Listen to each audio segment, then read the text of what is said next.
Assalamualaikum warahmatullahi wabarakatuh.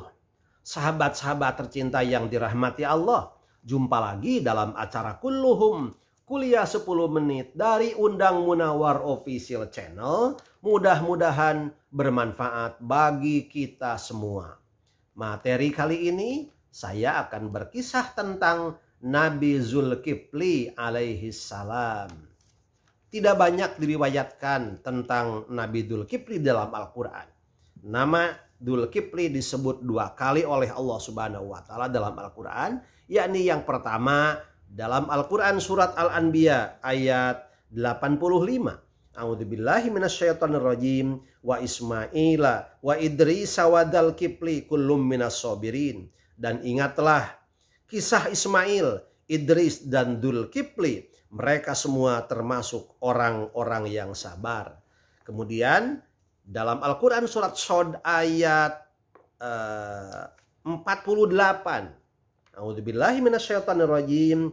Wadhkur Ismaila wal Yasa'a wa Dzulkifli wa kullum minal akhyar.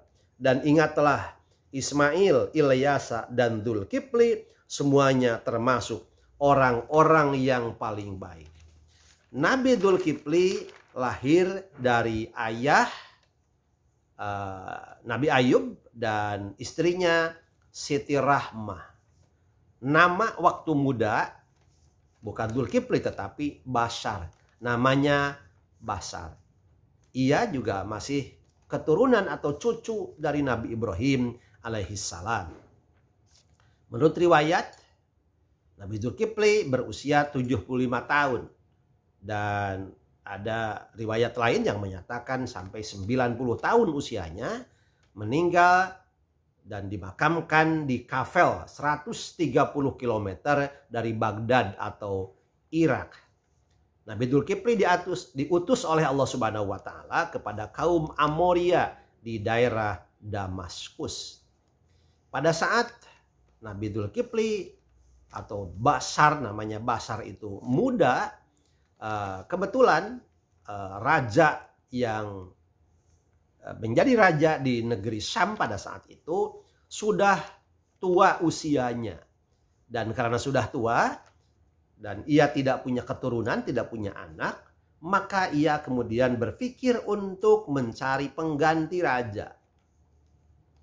Maka ia kemudian mengumumkan kepada masyarakatnya, rajanya namanya Raja Ilyasa.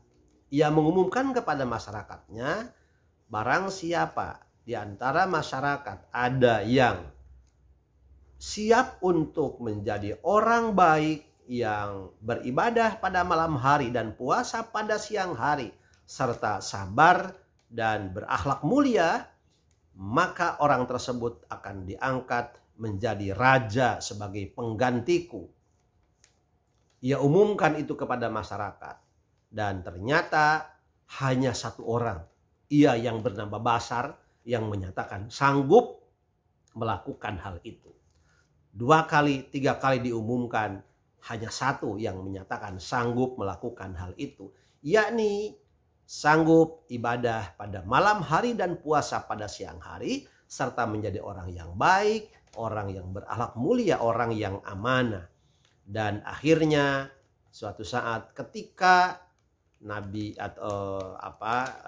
Raja Ilyasa itu wafat, penggantinya tidak lain adalah Bashar.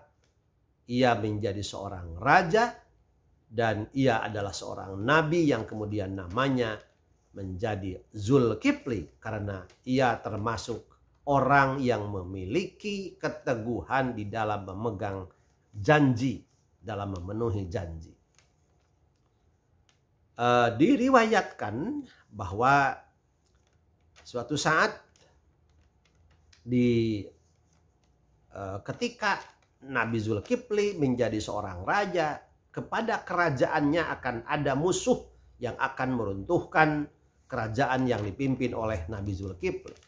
Dan kemudian Nabi Zulkifli sebagai seorang raja, ia memerintahkan kepada masyarakat atau kepada rakyatnya dan kepada pasukannya untuk sama-sama berperang melawan musuh ke medan perang. Tetapi ternyata masyarakat tidak ada satupun yang mau untuk ikut ke medan perang melawan musuh itu. Kenapa? Karena mereka takut mati. Oleh karena itu, maka mereka kemudian meminta kepada Nabi Zulkifli, meminta jaminan. Saya akan ikut berperang, begitu kata masyarakat, melawan musuh.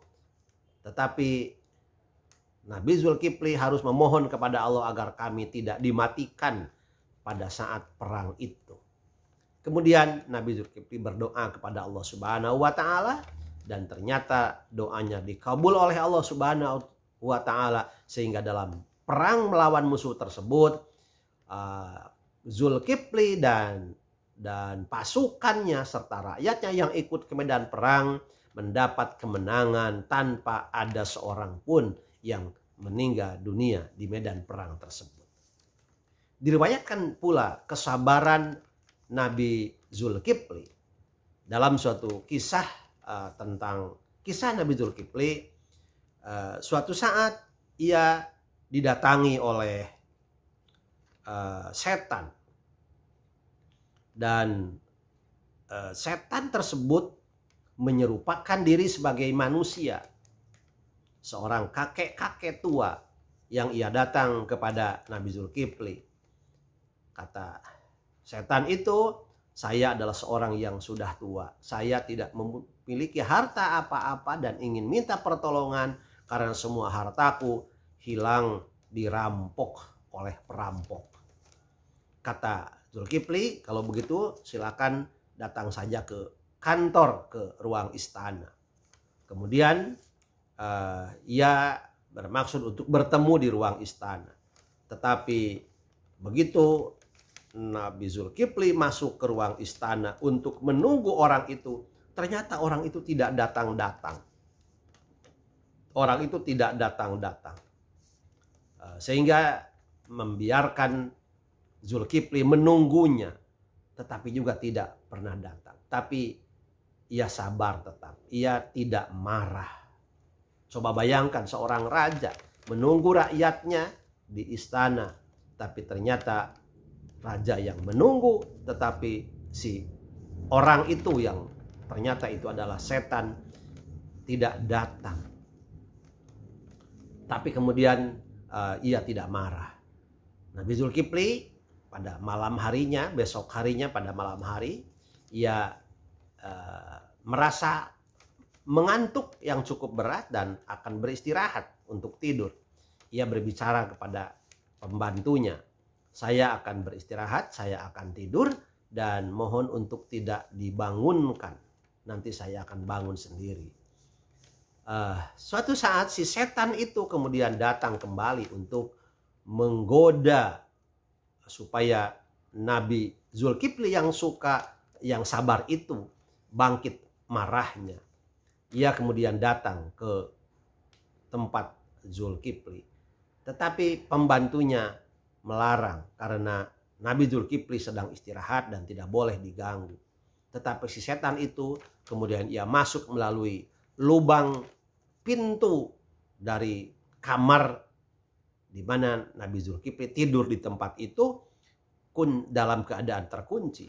Setan masuk melalui lubang pintu. Dan kemudian begitu masuk, ia berbicara kepada Zulkifli bahwa aku datang ke sini untuk menggodamu. Kata Zulkifli, engkau musuh Allah. Iya, saya sudah kehilangan akal untuk menggodamu agar engkau marah, agar engkau tidak sabar. Tetapi engkau selalu sabar. Dan ternyata memang tetap Nabi Zulkifli menunjukkan kesabarannya sehingga setan sudah tidak sanggup lagi menggoda, yang membuat Nabi Zulkifli bisa marah dari kesabarannya. Itulah riwayat Nabi Zulkifli. Dia adalah seorang nabi dan seorang raja, raja yang amanah, raja yang beribadah dekat dengan Allah Subhanahu wa Ta'ala. Siang harinya berpuasa, malam harinya beribadah kepada Allah sambil melaksanakan tugas-tugas kenegaraan sebagai seorang raja, sehingga terkenal kerajaan tersebut di Syam yang dipimpin rajanya oleh Zulkifli masyarakatnya sejahtera, aman, dan damai di bawah kendali kepemimpinan Raja Zulkifli. Demikian riwayat tentang kisah Nabi Zulkifli. Mudah-mudahan bermanfaat dan mudah-mudahan kita dapat mengambil iktibar dari kisah ini untuk kita terapkan dalam kehidupan kita sehari-hari. Mohon maaf, wabillahi taufiq wal hidayah, wallahul muwaffiq ila aqwamit thoriq. Wassalamualaikum warahmatullahi wabarakatuh.